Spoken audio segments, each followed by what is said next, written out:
Waalaikumsalam warahmatullahi wabarakatuh.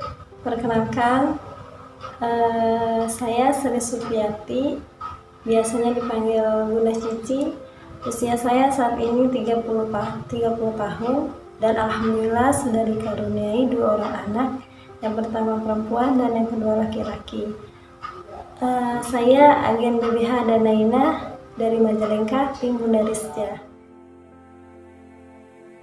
Ya Mbak Novi, alhamdulillah saya pernah terjun di dunia PAUD ya, anak usia dini, di salah satu sekolah KBTK yang ada di Tangerang Selatan sejak tahun 2011 hingga 2016. Kesulitan saat itu sih ada ya, karena memang saya backgroundnya bukan dari pendidikan, bukan dari PGTK. Saya belajar memang dari nol gitu di PAUD.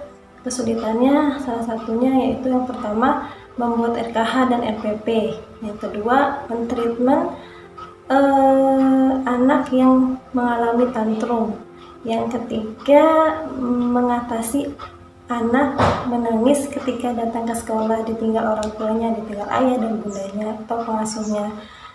Seiring berjalannya waktu, alhamdulillah banyak bimbingan dari kepala sekolah, belajar dari guru-guru yang sudah berpengalaman, akhirnya sedikit demi sedikit bisa belajar karakteristik anak usia dini. Saat ini sudah off Mbak, sudah off, tidak mengajar lagi sejak Hana lahir. Anak pertama saya lahir, saya sudah tidak mengajar lagi. Alasannya karena saya ingin fokus membersamai suami dan anak-anak di rumah. Perbedaannya menjadi sosok sekarang, sosok bunda itu pasti ada perbedaannya ya, tipis sih sebenarnya. Cuman memang saat itu ketika saya mengajar anak-anak PAUD, saya memang sedang belajar, saya tanamkan karena saya sedang belajar menjadi seorang ibu kelak, seorang istri dan seorang istri yang akan melahirkan anak-anak gitu. Belajar bagaimana mengatasi anak tantrum, mengatasi anak rengekan.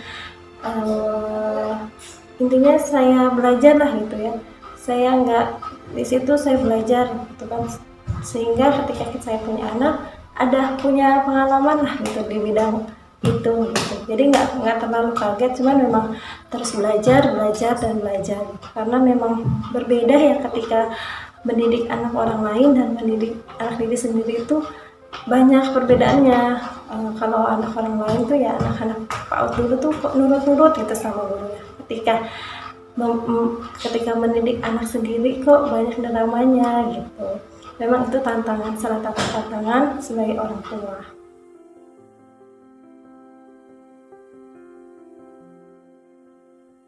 Berbagi energi menyenangkan menurut saya ya, kita mencintai dulu profesi kita saat ini. Ketika kita sudah mencintai profesi kita saat ini sebagai ibu rumah tangga, sebagai istri, sebagai pembisnis, maka itu akan mempengaruhi nilai positif kita ke orang lain. Dan enjoy aja, dinikmatin aja gitu. Kemudian membagi waktu antara keluarga, seorang ibu, istri, dan bisnis itu memang saya sering buat daily activity ya, itu saya buat kegiatan harian saya dari pagi sampai malam gitu, agar bisa adil waktunya antara ibu rumah tangga dan bisnis.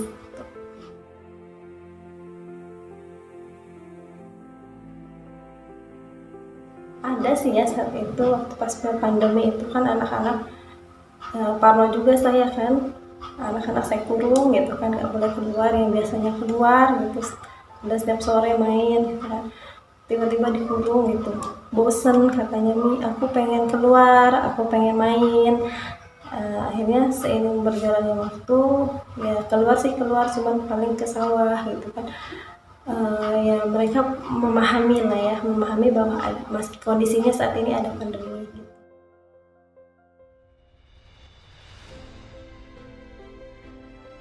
Untuk menjaga mood mereka, setiap hari memang saya sering membuat kegiatan-kegiatan yang menyenangkan ya, bermain sambil belajar gitu. Bagaimana biar caranya setiap hari menciptakan mainan yang menyenangkan buat mereka biar nggak bosen gitu kan. Salah satunya kalau saya masak selalu melibatkan Hana. Misalkan saya lagi masak, Hana minta tolong ambilkan telur, atau ketika saya cuci piring, Hana membawakan piring karena memang Hana senang gitu. Saya nggak minta pun Hana tuh mempersilahkan dirinya gitu, ini aku bantu ya gitu. Terus buat kegiatan yang menunjang tumbuh kembangnya ya, kayak seperti bikin pasir dari tepung atau membuat akrab seni gitu kan. Ya intinya membuat kegiatan yang bisa mempengaruhi tumbuh kembang anak gitu, misalkan dari aspek kognitif atau aspek fisik motorik gitu. Misalnya untuk bunda yang ada di rumah, menjadi orang tua itu memang nggak mudah ya, mendidik anak itu nggak mudah, banyak pengorbanan, banyak tantangannya. Maka dari itu belajarlah, tiap hari terus belajar menjadi ibu hebat, sebagaimana para sahabiah zaman Rasulullah SAW melahirkan anak-anak hebat dari bunda hebat. Terus berproduktif meski dari rumah, tetap bersinergi dan bersinar. Wassalamualaikum warahmatullahi wabarakatuh.